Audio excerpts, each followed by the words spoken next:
rahmatullahi ta'ala wa barakatuh. Barkanmu da sake haduwa a wannan class namu na photo editing. So a baya mun ga yadda za mu yi whitening a face mu, wato idan mu da kuma baki. Duk da dai na ga muku wannan hoton na ban bude baki da ido ba, so amma alhamdulillah na ga muku akwai raguwan aiki da zamu. So idan muka gama muka yi komai, kun ga mun yi background da whited, shi ma za mu zo za mu ƙara match visibility ɗinka. Za ka iya ƙara, wato ka tabbatar ka haɗe su guda. So idan kai yanzu kai zoomin hoton, za ku ga kamar fuskan idan kuka ga ta yi maiko, a kowace da aka ɗauka tun a ɗauka za ku ga kan mutum ko gashinsa ya yi bai baki ba, ko ya yi wata kalan, ko kana so ka canza masa wata kalan, akwai hanyar da za ka yi. Ko kuma fuskan mutum kaga ya ɗan bashi wani, kamar anan za ku ga fuskan zai iya bani maiko ko ya yi dishi-dishi. So ko light, speed light ta je ta taba, ko flashlight ta taba fuskan mutum, hasken yayi yawa, da akwai yace ake. So bacin ka gama wannan jin, sai ka zo wannan abun toolbar ka, akwai wannan selection tool, za ka dauko shi. Akwai object selection tool, sai ka dauko, sai ka zo sai ka fara, idan kana so kai selecting sai ka zo quick selection tool din nan. Quick selection tool gashi, ba object selection ba, sai ka taba. So sai ka zo sai dan karo size din sa tana in kana so. So in kana so sai kai dan karo size din sa, sai ka taba. Idan gashi kake so kaiwa, sai ka fara ja, sai ka fara ja. An fuska ne, ni kun ga kamar yanzu fuska nake so in yi haka. So iya fuskan nan haka nake so.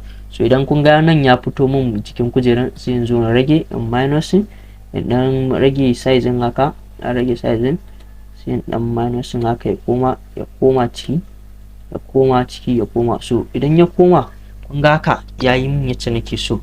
So zan iya zuwa, tunda fuska in gashi yake so ka taba baki, kaga jan inda za ku ja gashi za ku ja.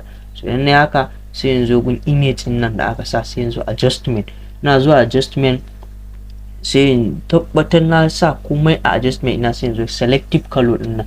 Ba kowane hoto ake wannan ba, sai ka tabbatar da hoto ka same shi da problem a cikin fuska ko a cikin hannu. Idan akwai hoton da aka dauka, za ku ga saboda ka sa speed light a cikin kyamaran ka, ko speed light ko tripod, sorry, wannan abin na manta da sunan shi, a jikin kasa speed light ya kwanta mu. So bacin kasa speed light, in ka dau hoto, by the time ka dauki hoto, za ku ga lokacin hannun mutum speed light din bai haska hannunsa ba, flashlight din iya cikin fuskansa ya haska. So haka kana so ba su hoto kuma ga difference, kamar irin hannunka baki fuskan ka fari. So in kana so ka saita shi sa ake wannan. Kun ga yanzu kamar zan zo fuska, an ga wannan hoton a ka'ida ya samu duk wani light da ake bukata, ya samu hannuna ya fito, komai ya fito. So amma ina nuna muku ne in terms of, saboda kura lokacin in case of ka zo kana yi ko kaga irin wannan. So idan ka duba haka, sai ka zo red din nan, sai ka dan mayar da fuskan da, kun ga yana maiwa in ya mai kula fuska na, kun gani. So haka ake. So ya danganta, idan hoto baki ma sai ka mayar. So yanzu kun ga da a zero yake, a zero ne yake. Zan dan duba in gani yacce nake son shi, sa gwalo ta editing fuska ta haske.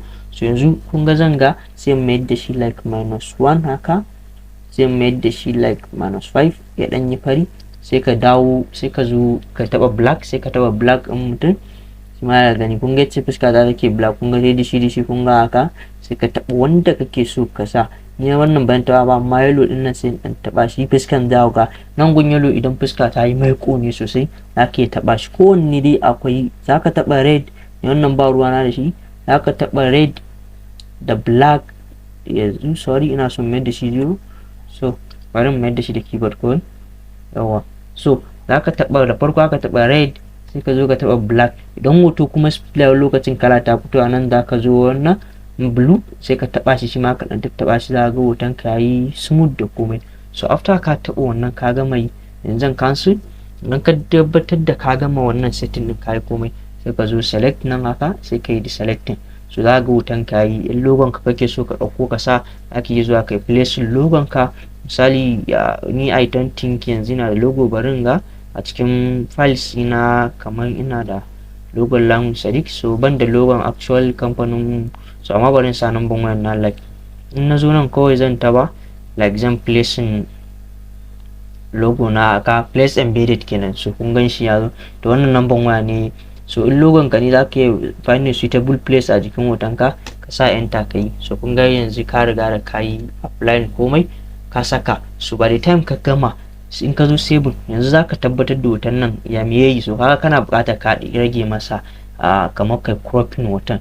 so ina ji a my cropper ba ta nan, zan zo in taba kogon crop a nan gun, ba zan ga crop to sai in cropping hoton yadda zai fitin da cikin yadda zai fitin da cikin waya haka. So ne okay, so kun ga yanzu normally zaka fitar da wannan hoton zai fita insha Allah. So zaka zo idan zaka exporting, zaka zo file haka sai ka zo gun ba save as zaka yi ba, export zaka yi, sai ka taba export, shine ba zai rage quality ba, sai ka zo export for web legacy din nan sai ka gidanna. So ga clicking zaka jira, akwai format din da zaka saka shi ba zai taba fashewa ba, sai ka tura mutum ta document. So duk gidan hoto kusan haka suke. So in ka zo haka za ka gan shi a haka ya kawo ma hoton, sai ka mayar da shi nan gun original, shine gun save original, sai ka zo nan a give zaka sa shi png 24 din nan za ka yi hoton ka png 24, sai ka zo nan gun sai ka sa masa 2000. in ka sa 2000 ya ishe ka, 2015 duk za ka iya sa su. So a time ka gama sai ka danna save, kana danna save zai ce kawo folder da kake so ka yi saving hoton ka. So idan ka je folder da yake son saving hoton ka, desktop ne misali, kun kai shi like in ka zo desktop, in ka sa masa suna sai ka danna save. So a time ka danna save za ka ga hoton ka yayi sosai. So kun gani, so yanzu like bari in haɗa muku actual ɗaya hoton da kuma wannan hoton, so da original din da sabon. Bari ku gan shi, bari ku ga desktop capture one, ina da capture one ina nan, bari ku gan shi. So kun ga actual original, bari in placing sai zama embedded. So in na adin yanzu nan, so za ku ga original. So kun ga hoton, kun ga difference, and the difference is very clear, ga original ga sabon. Bari ku gani, so like haka.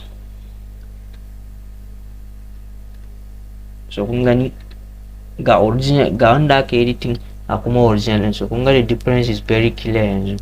So haka ake editing hoto, wacce za ka editing naka hoton ka gan shi. So ka duba ku gani, bari in ƙara jan shi ku ga original din. So kun ga original din a kuma wanda aka editing a baya.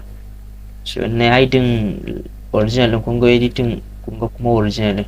So kun ga original din a kuma wanda aka editing. So haka ake editing hoto alhamdulillah. So insha Allah zan mana yanzu kuma wani bidiyo, saboda a wancan ba ku ga na goge idan mutum ba, a wannan hoton kenan. So zan mana wani another video yace zaka goge kawai kai amfani da mixer brush in white eyes da wannan action ka goge kawai fuska. To ka kumanta suna Sadiq Abdullahi da kanin IT Digital Services a program din na Lamu Sadiq. So nan ne karshen wannan bidiyo din namu. Sannan akwai hanyoyin da ake editing na hoto, ba ɗaya ba ba biyu ba, hanyoyi ne sun fi ɗari.